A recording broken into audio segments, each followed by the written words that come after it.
अलक निरंजन, अलक निरंजन। जय जय जय जय जय भीम।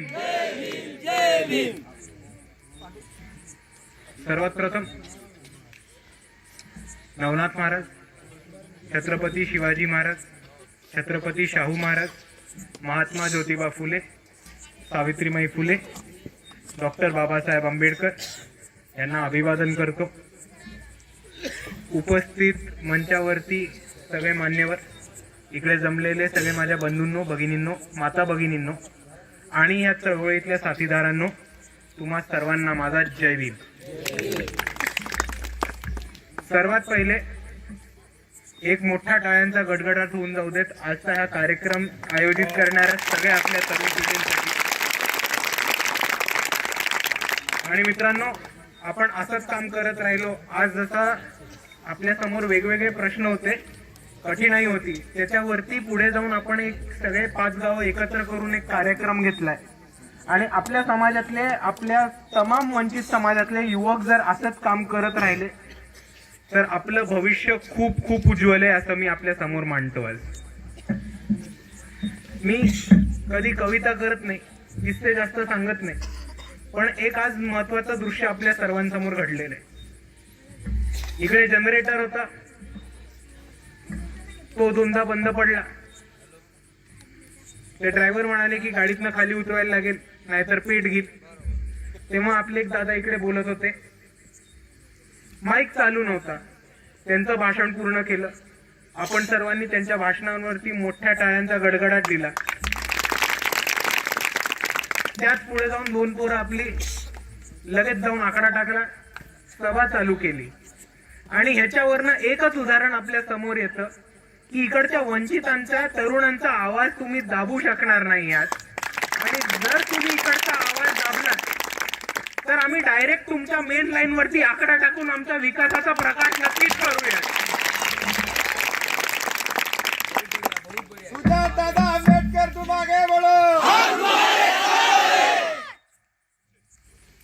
आपल्या बऱ्याचशा तरुणांनी अजून एक महत्वाची गोष्ट केली आहे की सहसा जिकडे जातो तिकडे एक घोळका होतो, सेल्फी काढायला, फोटो काढायला, हार टाकायला। पण इकडच्या तरुणांनी एक खूप चांगलं काम केलंय की घोळका केला तर इकडच्या समस्या ज्या आहेत, ज्या प्रश्न आहेत त्याच्यावरती चर्चा करायला आणि आपल्या गावाचा विकास करायला। आणि त्याच मुद्द्यांवरती सर्वात पहिले बोलायचं असेल तर सर्वात पहिले सांगतो की येत्या 30 तारखेपर्यंत आपण 3.5 लाखाच्या 20 विहिरी या गावासाठी सभापतींमार्फत इकडे जाहीर करतोय। दुसरा मोठा प्रश्न जो आपल्या गावासमोर येतो तो म्हणजे अंगणवाड्यांचा।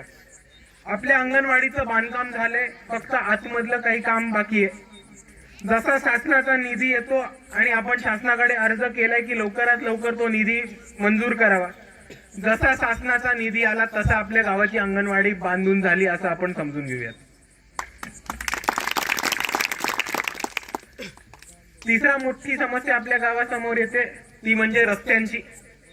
तर जिल्हा परिषदेमार्फत, डीपीडीसी मार्फत आपण ताबडतोब पुढच्या 3-4 दिवसात एका अधिकाऱ्याला आपल्या गावात घेऊन येऊयात आणि त्यांना आपल्या रस्त्याची हालत दाखवून ताबडतोब त्यांना रस्त्यांवरती काम करायला लावूयात। आणि आपल्या गावासाठी एक चांगला वाहनं जातील, पिकअप ट्रक जाईल, छोटा हत्ती जाईल, अशा स्वरूपाचा रस्ता आणि ज्याच्यावरती अपघात होणार नाहीत अशा स्वरूपाचा रस्ता आपण लवकरात लवकर बांधून घेऊयात।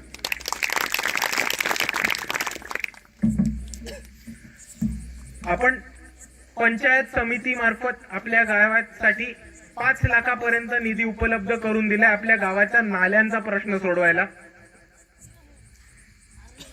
आणि आपल्या गावाच्या जितक्या पण समस्या आज आपल्या तरुणांनी जशा मांडल्या आहेत तसंच मी यांना विनंती करतो की वारंवार आमच्या वंचित बहुजन युवक आघाडीच्या संपर्कात राहा। दादांना मी माझा नंबर सुद्धा दिलाय, काही लागलं तरी थेट कॉल करा।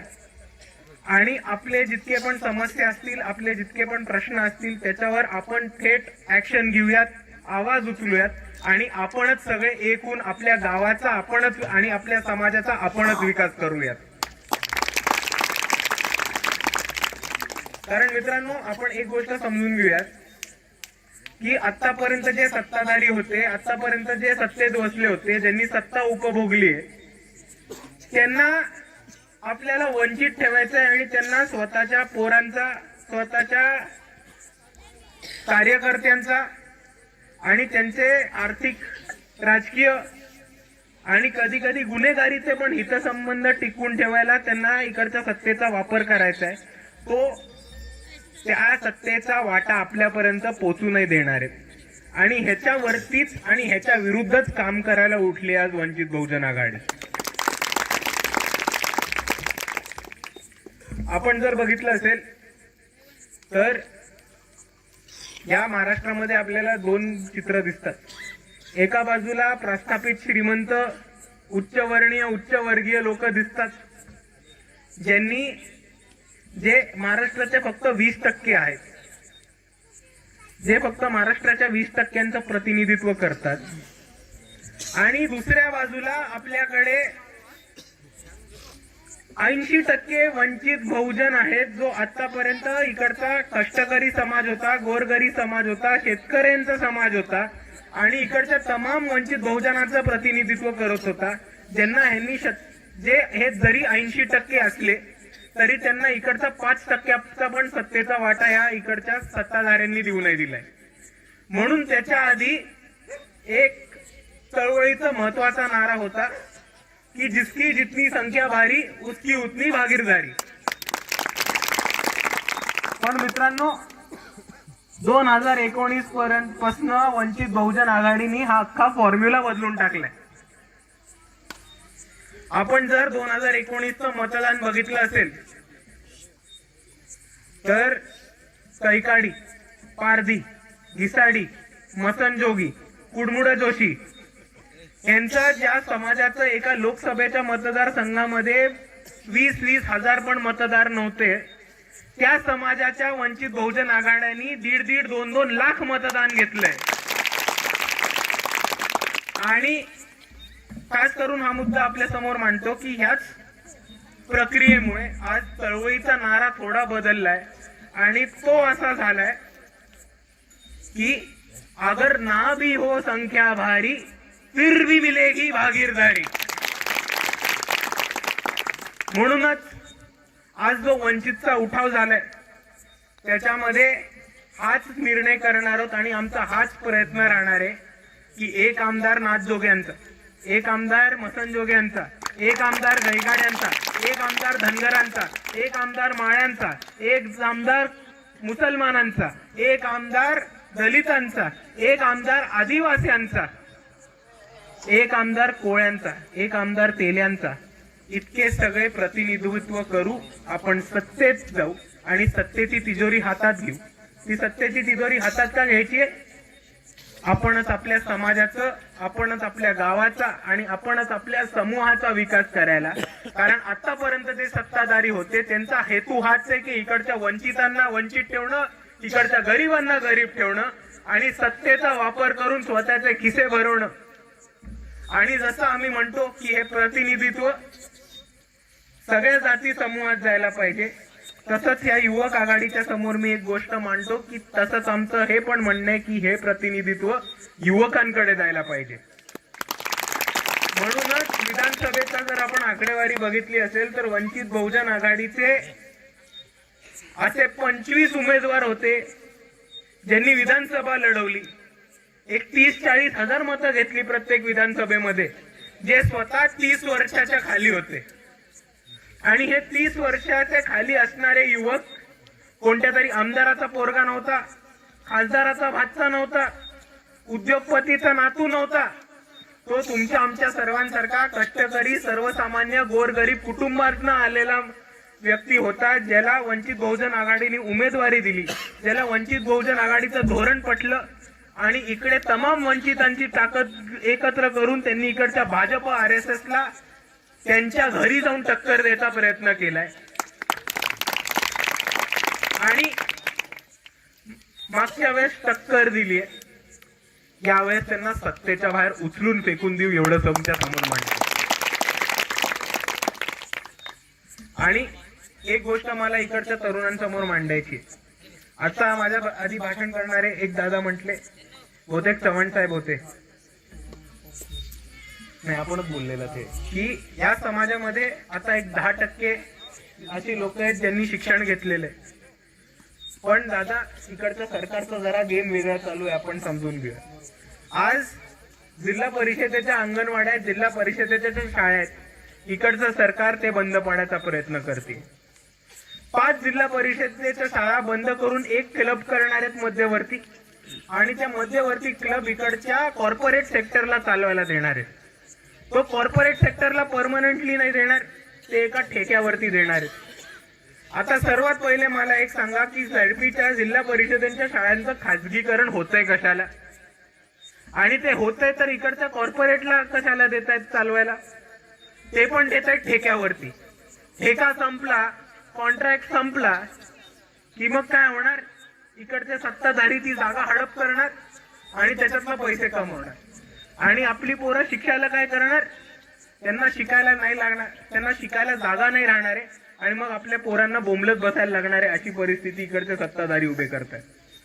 दुसऱ्या बाजूला आपण पश्चिम महाराष्ट्रामध्ये, विदर्भामध्ये, मराठवाड्यामध्ये कधीही फिरा, आपल्याला दररोज प्रवास करताना रस्त्यावरती पोरं पळताना दिसतात की नाही?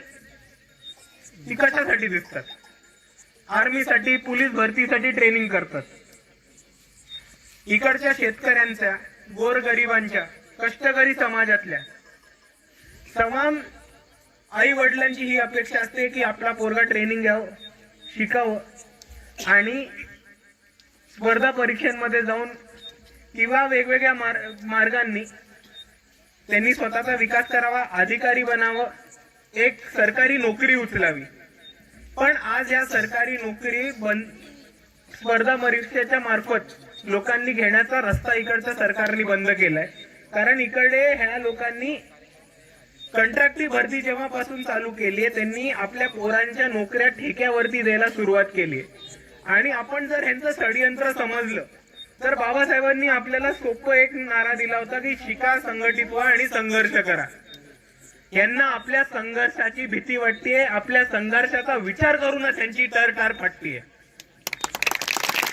म्हणून यांनी काय षडयंत्र रचलंय, यांनी हे षडयंत्र रचले की ह्यांचं शिक्षणच थांबूयात, यांचा विकासाचा मार्ग बंद करूयात, आणि यांनी या समाजांनी कायमस्वरूपी गरीब राहावं, वंचित राहावं, आणि इकडच्या प्रस्थापितांच्या खाली जगावं, म्हणून त्यांनी हे षडयंत्र उभं केलंय.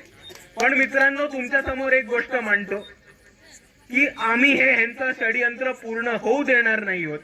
इकडच्या गोरगरिबांसाठी, कष्टकऱ्यांसाठी, शेतकऱ्यांच्या आणि तमाम वंचित बहुजनांच्या लढ्याचं आम्ही धोरण उचललंय, आणि तुम्ही फक्त आम्हाला साथ द्या. इकडच्या भाजपला आपण सत्तेच्या बाहेर उचलून उपटू आणि तमाम वंचितांचा सत्ता स्थापन करू.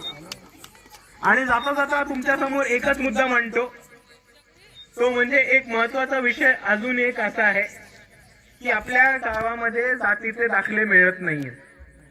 आणि हा फक्त आपल्या गावाचा प्रश्न नाहीये, तर हा प्रश्न तमाम महाराष्ट्रातल्या भटक्या विमुक्तांचा प्रश्न आहे.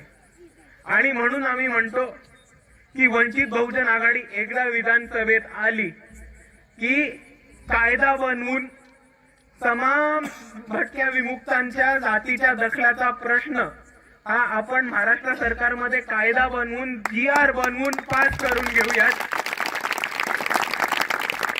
आणि जितके पण भटके विमुक्त असतील, वंचित असतील, त्या सर्वांचा विकासाचा मार्ग उघडा करूयात. एवढं म्हणून मी माझे 2 शब्द थांबवतो. जय भीम.